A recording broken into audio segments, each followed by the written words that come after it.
مولانا سعد جیسے لوگوں کو الگ کر دیا۔ اصل بات کو آپ کو عجیب بتا دوں، آپ لوگ بیدار رہو۔ جب ہندوستان میں علماء کے دو حصے ہو گئے، کانگریسی، حضرت مدنی رحمۃ اللہ علیہ یہ لوگ کانگریسی تھے، جیسے جمعیت والے کانگریسی ہیں، دوسرا مسلم لیگی، حضرت اقدس حکیم الامت مسلم لیگی ہو گئے۔ دونوں طرف سے علماء کی دو جماعتیں ہوگی کہ پاکستان الگ ہو یا نہ ہو، کانگریس اور لیگ، بولو کانگریس۔ یہ اختلاف اتنا بڑھ گیا کہ کانگریسی لیگی علماء کو لعنت بھیجتے تھے، لیگی لوگ کانگریسی علماء کو لعنت بھیجنے لگے، عوام نہیں، علماء کو لعنت بھیجنے لگے۔ اللہ تعالی حضرت اقدس مولانا الیاس رحمۃ اللہ علیہ کو غریق رحمت کر دے۔ حضرت نے دیکھا، خیال کر لینا، ہم لوگ، مجھے بھی 60 سال ابھی پورا ہونے والے ہیں۔ میرے دوستوں، عزیزوں، بزرگوں، بھائیوں، میرے دوستوں، عزیزوں، بزرگوں، بھائیوں، میری اور آپ کی کامیابی اللہ پاک نے دین میں رکھی ہے۔ یہ دین میرے اور آپ کی زندگیوں میں کس طرح آ جائے، اس کے لیے بڑی محنت کی ضرورت ہے۔ اسی محنت کے سلسلے میں بقیہ نماز کے بعد بات چیت ہوگی، جم کر کے بیٹھ جانا، انشاءاللہ بڑا نفع ہوگا۔ آپ نے اعلان سنا نہیں سنا؟ یہ اعلان میں نے اس طرح یاد کیا جیسے اماں جی کا دودھ مجھے یاد ہے۔ میرے دوستوں، عزیزوں، بزرگوں، بھائیوں، میری اور آپ کی کامیابی اللہ پاک نے دین میں رکھی ہے۔ یہ سمجھے، یہ دین میری اور آپ کی زندگی میں کس طرح آ جائے، اس سلسلے میں یہ ہے کہ اس سلسلے میں بقیہ نماز کے بعد جیت ہوگی، بیٹھ کر کے جم کر کے بیٹھ جائیں، بہت بڑا نفع ہوگا انشاءاللہ۔ یہ ہے جی، آئے سمجھ؟ میرے دوستوں، عزیزوں، بزرگ، اب تحریف ہوگی۔ میرے دوستوں، عزیزوں، بزرگوں، میری اور آپ کی کامیابی، میری اور آپ کی کامیابی اللہ پاک نے پورے دین میں رکھی ہے۔ یہ پورا دین میرے سمجھ میں نہیں ہے، یہ کب سے یہ پورا شروع ہو گیا، سمجھے؟ ایسے جیسے بریلوی ہمارے قریب سے گزرتے تو کیا کہتے ہیں، سمجھے؟ الصلاۃ والسلام علیک یا رسول اللہ، الصلاۃ والسلام علیک یا رسول اللہ، الصلاۃ والسلام علیک یا رسول اللہ۔ وہ آپ کو جلانے کے لیے کہ یہ صلاۃ و سلام کا منکر ہے۔ ہم لوگ ایک دفعہ حیدرآباد میں تو دیکھ کر کے الصلاۃ والسلام یا رسول اللہ سلام، میں نے کہا ہم رسول اللہ کہ آپ صلاۃ پڑھ رہے ہیں پر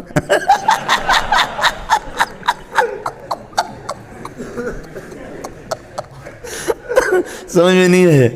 یہ حضرت علی کو دیکھ کر کے خوارج کہتے تھے، ان الحکم الا للہ، ان الحکم الا للہ، ان الحکم الا للہ، ان الحکم الا للہ۔ تو آپ نے نفحۃ العرب میں پڑھا ہے، کلمۃ حق ارید بها الباطل، بولو کلمۃ حق ارید بها الباطل۔ جملہ تو بڑا، یہ کلمہ جملے کے معنی میں ہے، یہ جملہ بہت ٹھیک ہے، لیکن تمہارا مقصد مجھے ڈرون حملہ کرنا ہے، مجھ پر مجھے ڈرون مارنا چاہ رہے ہو۔ یہ قرآن کی آیت ہے لیکن تم علی پر حملہ کرنا چاہ رہے ہو۔ کلمۃ حق ارید بها الباطل، آیا سمجھ میں؟ اس طریقے پر بھی ہوتا ہے۔ بولے صاحب کون سی بات چل رہی تھی؟ یہ تو میرے بھائیوں پورا دین اب یہ کر دیا انہوں نے، سمجھے ملنگو؟ کرے مولانا، جب علماء کی رہنمائی نہیں ہوگی اور جب یہ جماعت بھائیوں کے ہاتھ میں آ گیا، اس دن سے اللہ ناراض ہوگی۔ علماء کے ہاتھ سے جماعت نکل گئی، بھائیوں کے ہاتھ میں آ گئی، سمجھے؟ مولانا سعد جیسے لوگوں کو الگ کر دیا، سمجھے؟ جو مضبوط، جو کہ تبلیغ کے روح سے جو واقف ہے، علم کے اندر پختگی نہ ہو۔ ایک خطیب صاحب جو آپ دیکھیں اپنی سند، ان فلان ان فلان ان فلان، تو میں نے لکھ کر کے دیا، میرے مدرسے کے اساتذہ گواہ ہے، ایک ساتھ تھے، میں نے کہا جو سند تو حدیث کی بیان کرتا ہے یہ جھوٹی سند ہے، یہ منقطع سند ہے، آپ اپنے اساتذہ سے معلوم کریں۔ یہ جامع صدیقیہ کی یہ جو سند تو بیان کر رہا ہے یہ جھوٹی ہے، الی رسول اللہ، یہ سند منقطع ہے۔ ہوگا اندھوں میں کانا بھی راجہ ہوتا ہے، جن کو حدیث کی اسانید کا پتہ نہیں ہوتا اس جاہل کو تو بتا دے، سمجھے؟ تو جو شجر نسب جو نبی کا جو بیان کرتا ہے فلان جگہ سے کٹا ہوا، یہ بھی واللہ میں نے لکھ کر دی، اور محدثین نے لکھا حرام ہے، ناجائز ہے، اس کو نہ بیان کر۔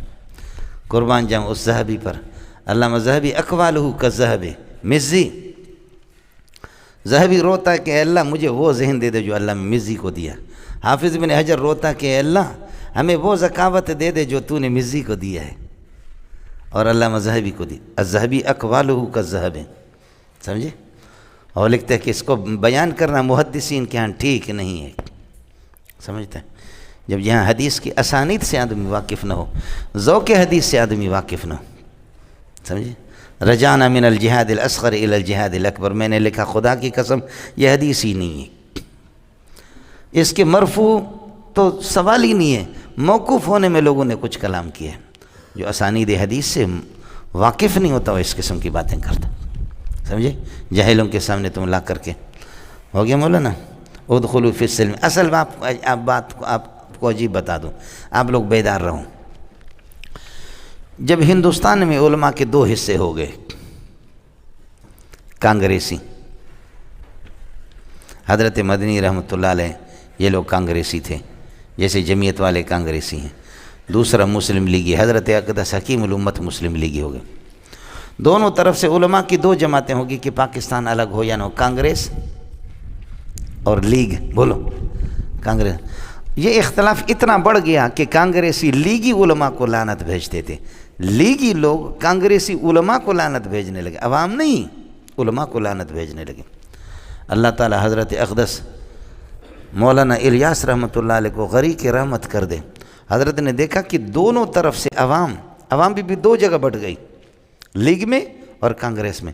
اور جو عوام، جو لیگی عوام ہے وہ کانگریسی علماء کو لعنت بھیجتے، اور کانگریسی عوام وہ لیگی علماء کو لعنت بھیجتے. تو حضرت نے 6 نمبروں میں سے حضرت نے چوتھا نمبر مقرر کیا اکرام علماء. یہ کیا تھا؟ اکرام. اس میں تعریف ہو کر کے اس کو اکرام علماء کے بجائے کیا کر دیا؟ اس کو اکرام مسلم بنا. آپ کو سمجھ نہیں ہے. اب اگلے مرتبہ اس میں میرا مشورہ یہ ہے کہ اکرام انسان، پھر اس میں ہندو بھی داخل ہو جائیں گے. اس کے بعد پھر تعمیم کرو اکرام حیوان، گدھے گھوڑے بھی داخل ہو جائیں گے. پھر اس کے بعد اکرام جسم نامی، پھر درخت بھی داخل ہو جائیں گے، حساس جسم نامی. پھر اس کے بعد اکرام جوہر، پھر پتھر بھی داخل ہو جائیں گے. بات یہ تھی اکرام علماء کی، اس میں تحریف کر کے اس کو اکرام مسلم بنایا گیا. سمجھے؟ جیڑے دا پتہ خیال کر لینا.